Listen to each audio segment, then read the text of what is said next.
한국에 한 영화 감독이 있었습니다. 이 영화 감독은 이른 나이에 데뷔를 했는데 그 첫 영화를 완전히 실패했습니다. 보통 한국같이 영화 산업이 크지 않은 데서 첫 영화를 실패하면 그 무명 감독에게는 두 번 다시 기회가 오지 않을 가능성도 있습니다. 그러나 이 실패한 무명 감독은 자신이 스스로 시나리오를 작성하며 자기가 꿈에 그리는 배우들을 이렇게 생각해보며 만들어진 대본을 보냈습니다. 이미 잘 알려진 배우에게 보낸지라 혹시나 해줄까 두려운 마음에 망설이다 전화를 했습니다. 그 배우에게 전화를 해서 제가 대본을 보냈는데요. 무슨 감독이라고 하는데 기억은 못 하시겠지만 어떠세요? 출연 가능하세요? 아무 소리도 안 하는 그 뒤편의 배우의 얼굴을 그리면서 아이고 미안합니다. 죄송합니다. 라고 전화를 끊으려고 할 때 그 배우가 묵직한 목소리로 나는 5년 전에 당신 영화에 출연하기로 결심했습니다. 이렇게 말하는 것을 들었습니다. 이 배우는 5년 전에 완전히 무명 배우였는데 5년 동안 유명한 배우가 된 겁니다. 그 5년 전 한 영화 오디션에 이 배우가 참가했는데 관계자들이 그를 별로 마음에 들어 하지 않았습니다. 외모도 별로고 말투도 별로고 그래서 늘 무명 배우로 오래 있다가 오디션 떨어지는 것을 반복하다 보니 무거운 발걸음을 옮기는데 자기 핸드폰에 부재중 메시지가 들어와 있는 겁니다. 그래서 들어보니까 그 내용은 이러했습니다. 배우님 안녕하세요. 오디션 봤던 영화의 조감독입니다. 오늘 오디션에서 보여주신 연기는 정말 감명 깊었습니다. 하지만 이번에는 맞는 배역이 없어서 같이 작업을 못할 것 같습니다. 정말 죄송합니다. 그래도 언젠가 좋은 기회에 꼭 다시 뵙고 싶습니다. 한 번도 이런 응답을 받아본 적이 없던 이 배우는 생각을 합니다. 언젠가 이 사람이 감독이 되면 내가 그 영화에 출연하리라. 이렇게 해서 송강호라는 배우와 감독 봉준호가 연결되었습니다. 92년 아카데미 영화상 역사 속에서 외국어를 쓰는 영화가 작품상과 감독상을 받은 적이 없습니다. 이 두 사람의 조우는 이렇게 시작되었죠. 이들의 만남이 좀 특별한 것은 바로 서로가 서로를 특별하게 여겼기 때문이죠. 그 만남이 특별한 게 아니라 서로가 서로를 특별하게 여길 때 그들은 특별한 만남이 되는 겁니다. 제가 예전에 어떤 은퇴한 목사님한테 들은 이야기입니다. 죽 써서 괴줬다. 그게 정확히 무슨 말인지는 모르겠지만 제 아는 한도 내에서 유추해보면 죽은 설교 같고 개는 성도 같았습니다. 외람되게도. 또 어떤 교회에서 어떤 장로님이 그 자식 저 자식 하는데 그 자식이 누군가 가만히 들어보니 그 교회 담임 목사입니다. 이렇게 서로를 목사가 교인을 특별하게 여기지 않고 교인이 목사를 특별하게 여기지 않는 곳에서는 결코 특별한 만남은 있을 수가 없습니다. 대략 6년 전 저와 여러분들은 서로 다른 곳에 있다가 한울림교회라는 이름으로 이렇게 만났습니다. 서로 약속과 의리를 지키며 지금까지 이렇게 쭉 오는 분들이 있고 또 새로 참여한 분들도 있고 중간에 만족스럽지 않다고 떠나간 사람들도 있습니다. 예배당 건축도 되고 이 즈음에 이제 교회가 어떻게 될까 저는 곰곰이 생각해 봅니다. 근데 그 답은 뻔합니다. 내가 과연 교인들을 특별하게 생각하고 있는가? 또한 교인들은 나란 목회자를 특별한 목사로 생각하고 있는가? 오늘 말씀에 예수님과 만나는 여러 사람의 이야기가 중첩되어 나옵니다. 우리는 흔히 오늘 말씀을 예수님이 고초당하는 장면에 초점을 맞추고 바라보지만 이것을 연극적인 요소로 들여다보면 이것은 바로 수많은 사람들이 십자가 언저리를 맴돌고 있는 것을 보여주는 대본 같아 보입니다. 그러니까 오늘 말씀을 예수님의 고통과 십자가에 달리시는 장면이 아닌 바로 그 장면 언저리에 있는 사람들을 초점 맞추며 살펴보려고 합니다. 십자가 언저리에 있는 이 사람들은 대략 5개의 그룹으로 나눌 수 있습니다. 총독의 병사들, 구레네 사람 시몬, 강도 2사람, 지나가는 사람들, 그리고 대제사장들과 율법학자와 장로들. 먼저 예수님과 가장 가까운 곳에 있으면서 가장 많은 접촉점을 가졌던 사람들이 총독의 병사들입니다. 병사라고 하면 soldier라고 해서 지위와 신분이 확실히 드러나지는 않지만 오늘 말씀에 총독의 병사들이라고 하는 말을 통해서 볼 수 있듯이 총독의 신복임을 알 수 있습니다. 그리고 이들은 단순한 병사가 아니라 오늘 27절에 총독의 병사들이 예수를 총독 관저로 끌고 들어와서 온 부대를 다 그의 앞에 불러 모았다 하는 것을 통해서 볼 때 이들은 지휘권을 가진 지휘관들입니다. 그런데 이들은 총독의 병사들 이렇게 등장할 뿐만 아니라 이들을 지칭하는 인칭 대명사들인 그들이라는 말이 무려 5번에 걸쳐서 나옵니다. 그들은 그에게 침을 뱉고 그들은 주홍 옷을 벗기고 그들은 나가다가 그들은 골고다에 이르러 그들은 예수를 십자가에 못 박았다. 그런데 우리말로 번역되지 않은 그들이 5번 더 있습니다. 무려 이 짧은 본문 속에 이 총독의 병사들은 10번 이상 등장합니다. 이렇게 빈번하게 등장하며 예수님과 접촉점을 갖고 있지만 그들은 단지 예수님을 모욕하고 고통당하게 하고 고난의 길에 끌고 갔고 십자가에 달리도록 자급하는 것, 그리고 그 옷을 나눈 것 외에는 특별히 한 게 없습니다. 성경을 좀 자세히 보는 분들은 그 중에 백부장 하나는 그는 진정 하나님의 아들이었다고 예수님이 돌아가신 후에 고백하지 않았냐고 말할지 모르지만 마태복음 27장 54절에 백부장과 및 함께 예수를 지키는 자들이 지진과 그 일어난 일들을 보고 심히 두려워하여 이르되 이는 진실로 하나님의 아들이었도다 하더라. 이것은 예수님이 돌아가신 이후 일어난 이상한 현상에 대하여 두려움을 갖고 했던 말에 불과한 거지, 이것이 예수님을 존중하거나 예수님과의 만남을 통하여 그들의 인생을 바꾸었던 것은 결코 아님을 볼 수 있습니다. 이렇게 수많은 예수님과의 접점을 가졌음에도 불구하고 이들은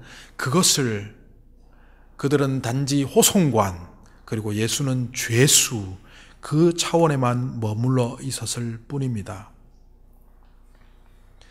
오늘 말씀의 제목을 십자가 곁에라고 하려다가 십자가 언저리에라고 한 이유가 있습니다. 십자가 곁에라고 하면 예수님과 동행하고 함께 했다는 긍정적인 의미가 강하기 때문에 긍정적인 의미와 부정적인 의미, 그러니까 가치 중립적인 단어인 언저리라고 하는 것이 더 맞을 듯 했고, 또 우리말에 언저리를 맴돌다라는 표현이 있기에 오늘 말씀의 제목을 십자가 언저리에라고 했습니다. 그러니까 이 병사들은 십자가 언저리를 맴돌다 끝나버린 아무런 의미 없는 만남을 예수님과 했다는 것입니다. 혹자들은 그러겠죠. 죄수와 호송인과의 관계 속에서 뭐 좋은 일이 있겠습니까? 역사 속에서 보면 그렇지도 않습니다.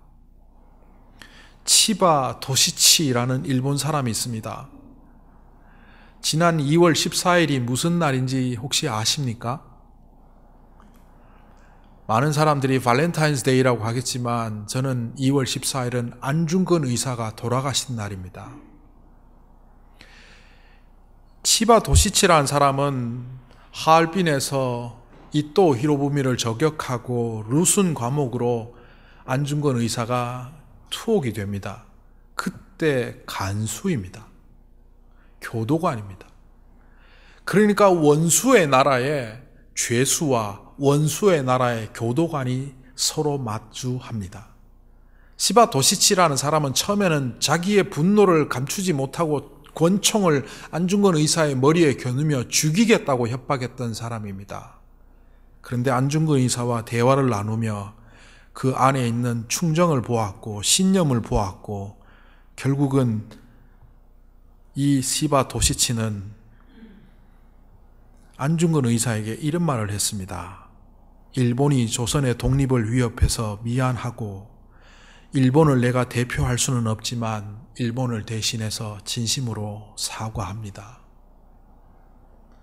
교도관이었던 그가 죄수에게 감명받은 이후 그는 안중근 의사에게 오히려 위로를 받았습니다. 안중근 의사는 그에게 위로를 했습니다. 당신 나라의 군인으로 살아가다 보니 그런 일이니까 우리나라에 위해를 가한다고 죄책감에 시달리지 마십시오. 당신은 당신 나라의 군인일 뿐입니다. 그리고 그가 죽으며 위국 헌신 군인 본분이란 글을 시바 도시치에게 써주었는데 이 글은 유묵이 되어 이 시바 도시치가 자기 집에 돌아가서 자기 자손들에게 이걸 넘겨줄 만큼 그리고 안중근 의사에게 제사를 매번 지내라고 할 만큼 그랬습니다. 뿐만 아니라 자기 집 곁에 2m가 넘는 안중근 기념비를 세우고 안중근 의사가 어떤 사람인지 동네 주민들에게 알려서 지금까지도 그 동네에서는 100년이 넘게 안중근 의사에게 제사를 지낸다고 합니다. 이 로마의 병사들이 과연 호송관이라는 그 틀만 넘었더라면 안중근 의사를 통하여 그 사람을 존경하게 된 시바 도시치 이상의 것을 보았을 겁니다. 영원하신 하나님, 세상을 구원하시고 자기를 죽이려고 하는 그들조차도 원수로 여기지 않으시며 품으시고 은혜를 베푸시는 그 예수 그리스도를 그들은 보았을 것입니다. 그런데 그들은 땅만을 보았습니다. 이 땅의 문화인 그 겉으로 보이는 틀, 겉으로 보이는 지위, 겉으로 보이는 신분, 겉으로 보이는 자기의 것만을 보다 보니 하늘의 것을 보지 못했습니다. 골로새서 3장 2절 이하에 이렇게 기록합니다. 위의 것을 생각하고 땅의 것을 생각하지 말라. 이는 너희가 죽었고 너희 생명이 그리스도와 함께 하나님 안에 감추어졌음이라. 우리 생명이신 그리스도께서 나타나실 그때에 너희도 그와 함께 영광 중에 나타나리라. 하나님을 믿으며 하늘의 것을 사모해야 될 우리들이 먹고 입고 살아가는 그 삶을 집착하다 보니 어느새 땅만 보는 사람이 되었습니다. 로마의 병사들처럼 자기의 세상에 갇혀버린 채 자기 앞에 예수 그리스도가 있음에도 불구하고 자기 앞에 하나님의 위대한 사건이 있음에도 불구하고 그것은 전혀 감흥이 없은 채 그냥 먹고 입고 살아가는 것에 전념하다. 헛된 만남으로 십자가 언저리에서만 맴돌다 끝난 로마 병사들이 혹시 우리가 아닌지요? 오늘 성경에 등장하는 두 번째 그룹은 지나가는 사람들입니다. 이 지나가는 사람들은 그냥 행인을 말하는 것이 아닐 겁니다.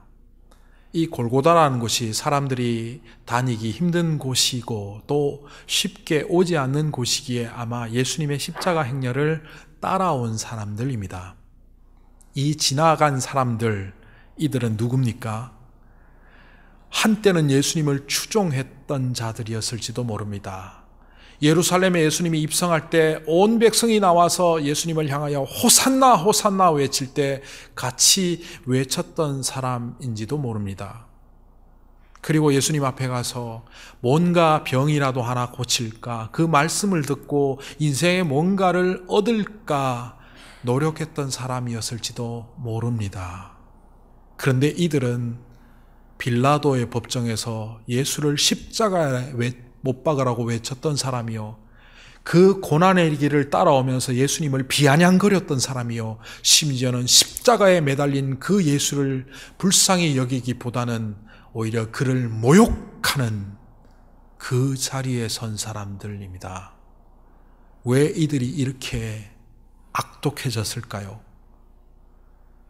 그런데 실제로 가만히 따져보면 이들은 처음부터 이해 타산에 따라 예수를 따랐던 사람들입니다.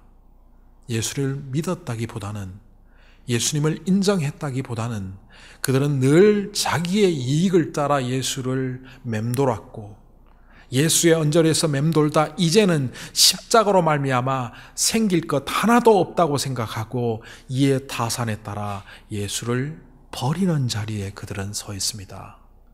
그러니까 우리에게는 십자가의 도가 하나님의 능력이지만 이 지나가는 사람들에게 십자가는 예수를 버리는 사건이었습니다. 오늘날 우리도 현세 기복적인 신앙으로 우리의 입맛에 따라 신앙생활을 하고 있다면 교회에 출석하고 십자가 언저리에 맴돌고 있지만 마치 이 사람들처럼 어느 순간 예수님을 버릴 준비가 되어 있는 사람은 아닌지 우리를 돌아보아야만 합니다. 세 번째 사람들은 대제사장들과 율법학자들과 장로들입니다. 이 대제사장들과 율법학자들 그리고 장로들은 하나로 묶이는 특징이 하나 있습니다. 이들은 바로 말씀에 능통한 자들이라는 겁니다. 그들은 율법학자라고 이 대별되는 사람들은 과거의 번역에 서기관이라고 했습니다. 출판술이 발달되지 않은 그때 그들은 필사를 통해서 성경을 만들었고, 성경의 어떤 구절들이 난해하면 그것을 사람들에게 풀어주며 가르쳤던 말씀의 선생들입니다.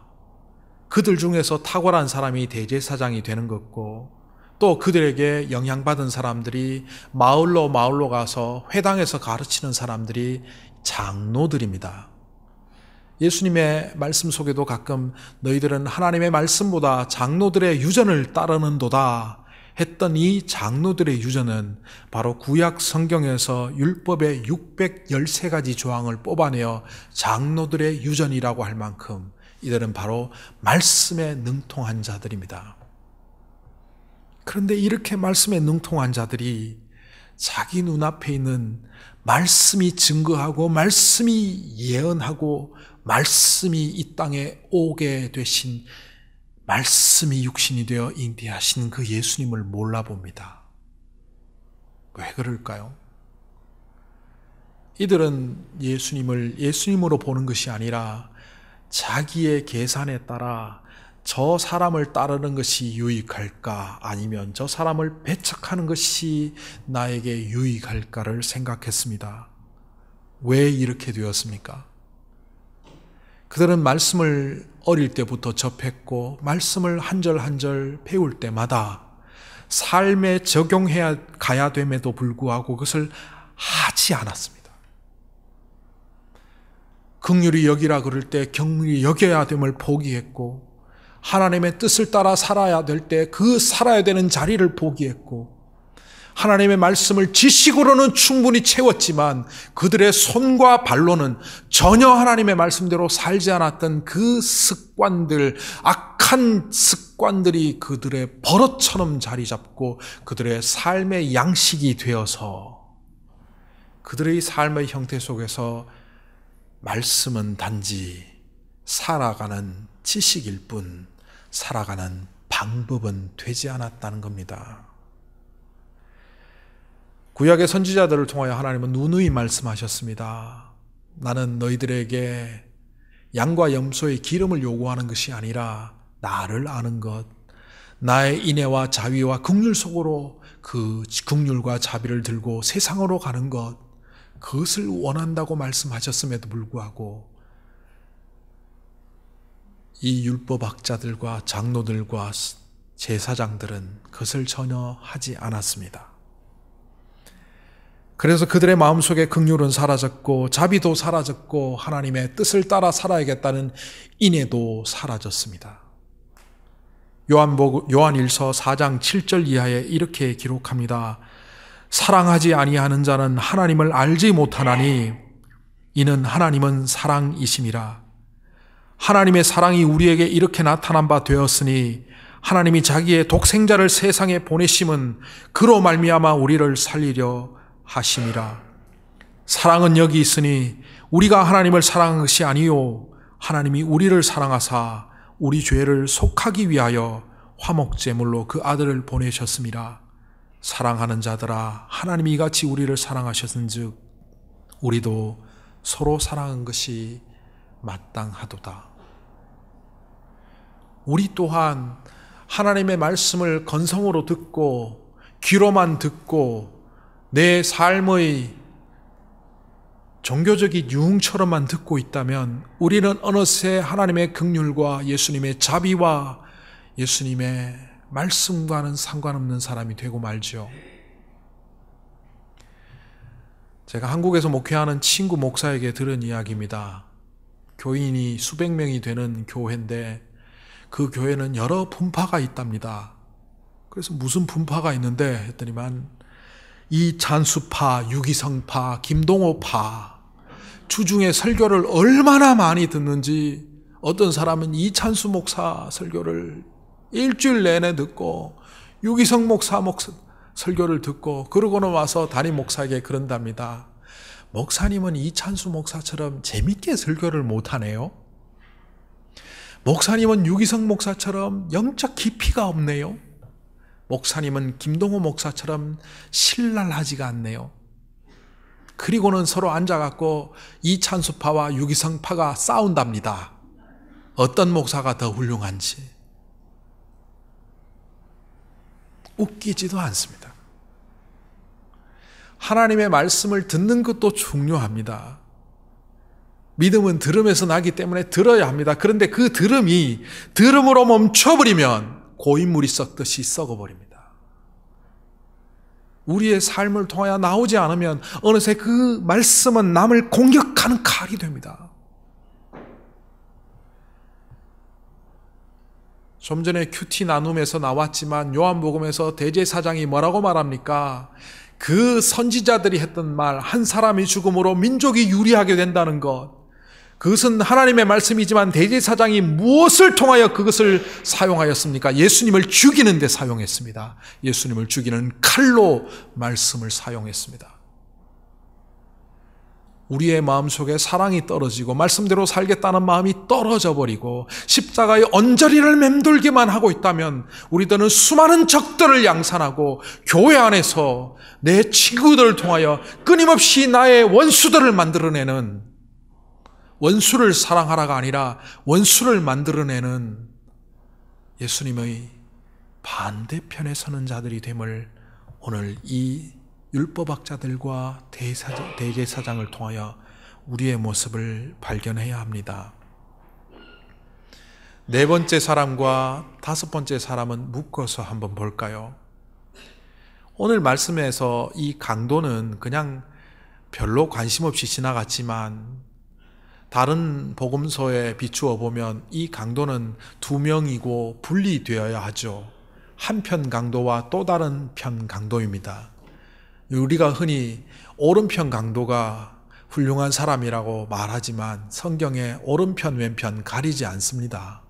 아마 영어가 right가 righteousness의 어원이 되다 보니까 오른편이 선한 말 했겠거니, 강도 중에 한 명은 자기는 죽을 죄를 짓고 십자가에 매달려 있는데도 불구하고 예수님을 공격하며 자기의 죄는 돌아보지도 않은 채 그 죄 없인 예수님을 정죄하고 있습니다. 반면 또 다른 편 강도는 그 유명한 말을 하지요. 주님 나를 기억하소서. 예수님이 거기에 응답하시죠. 오늘 네가 나와 함께 낙원에 있으리라. 얼핏 많은 사람들은 부끄러운 구원의 대명사처럼 이 한편 강도를 말하지만 오히려 반대로 생각해야죠. 구원의 완벽함, 구원의 자격이 없는 자를 온전히 하나님의 은혜로 구원하시는 그 구원의 위대함을 드러내는 신앙이 된 것이 바로 이 한편 강도이지요. 가장 작은 자에게 한 것이 나에게 한 것이고 가장 작은 자에게 하지 않은 것이 나에게 하지 않은 것이라고 하셨던 주님의 말씀은 도외시한 채 우리는 그 강도를 공격하죠. 아무것도 안 하고 막판에 가서 예수님한테 나 살려달라 한마디 해갖고 구원받은 저 못난 인간. 교회 안에서 교회 안에 성도들끼리 평가를 합니다. 저 사람은 자격이 없어. 저 사람은 안 돼. 그렇게 말하고 생각하는 여러분 자신은 바로 그 바른 편이 아니라 나쁜 편에 서 있는 그 강도죠.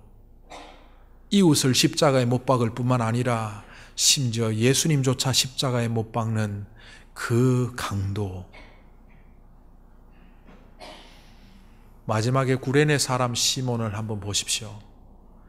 이 사람은 시쳇말로 말하면 구경 나왔다가 재수없이 십자가 진 사람입니다. 이 사람은 구레네 출신입니다. 그래서 혹자는 흑인이라고 말하기도 하는데 인종은 상관이 없습니다. 구레네는 지금 리비아, 아프리카 북부에 있는 도시였고 그 지역에서 살다가 예루살렘으로 왔습니다. 이사를 왔는지 아니면 예루살렘의 유월절을 지키기 위하여 그 절기에 따라 왔는지 정확히 알 수는 없지만 이 구레네 사람 시몬이 구경하다가 쓰러진 예수님 대신 십자가를 지라고 로마 군병에게 끌려왔습니다. 세상적으로 보면 참 안 좋은 상황입니다. 그런데 마가복음 15장 21절에 글을 이렇게 기록합니다.